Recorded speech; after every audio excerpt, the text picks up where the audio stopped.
Americký futbal je najsledovanejší šport v Spojených štátoch amerických. Cieľ tejto hry je v podstate rovnaký ako pri obyčajnom futbale – dopraviť loptu do súperového skórovacieho územia. Úlohou hráčov je dopraviť loptu do súperovej koncovej zóny – end zone. Hra sa začína úvodným výkopom lopty. Po jej prijatí nastupujú rozohrávky.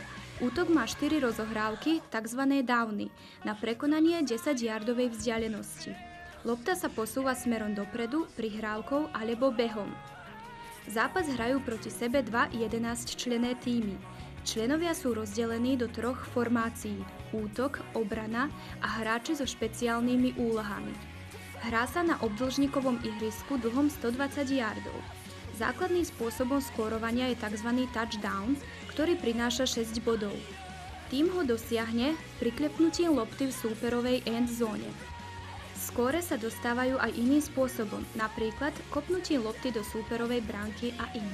Ja som naviký cieval americký futbal, som hľadil aj na TV i drvo to bolo. Nemôžem spamätať na kerom, teraz prenášali u nás.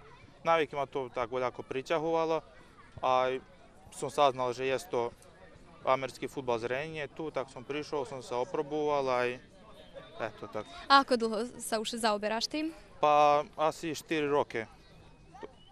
Ktorá je najľahšia a ktorá je najťažšia časť tejto hry?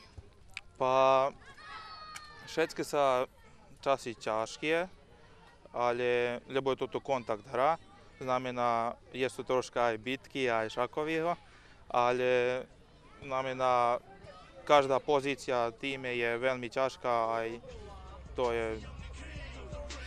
Ktoré schopnosti sú najdôležitejšie? Pa najdôležitejšie sú schopnosti, znamená byť čo mocnejší a aj čo tukší.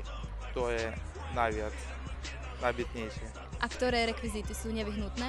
Pa rekvizity sú ľada helma, aj ped, tak sa to volá. Znamená, to bráni od udarcov najviac, kde strádajú. A ostatno, nie to ništa. Teda je to fyzicky náročná hra? Pa je aj to veľmi, lebo je to veľa zbucania, je to veľa kontaktu, takže to je baš náporná. Trenujeme aj na teréne, aj po sluniach, aj troška kondicione treninge máme, bez kontakta, bez opremelja, mučekania, znamená je to skoro všetké vrsti treninga. V Srbsku je to asi 25 klubov, a je to jedna liga, znači všetkých 25 klubov sa nej.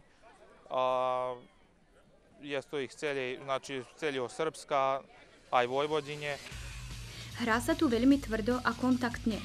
Viacerí významní ľudia charakterizovali americký futbal priam ako vojnu medzi dvoma tímami, kde tréner je generál, ktorý velí svojmu vojsku a snaží sa rôznymi zavádzacími manévrami dostať na druhú stranu k súperovi, ktorý sa mu v tom snaží zo všetkých síl zabrániť. Aj ihrisko je rozdelené na územia, aby bolo lepšie vidieť mieru momentálneho prieniku na územie súpera. Americký futbal sa v týchto končinách len pomaly šíri, no predsa sú tu športovci, ktorí si chcú zahrať aj o niečo tvrdšie hry.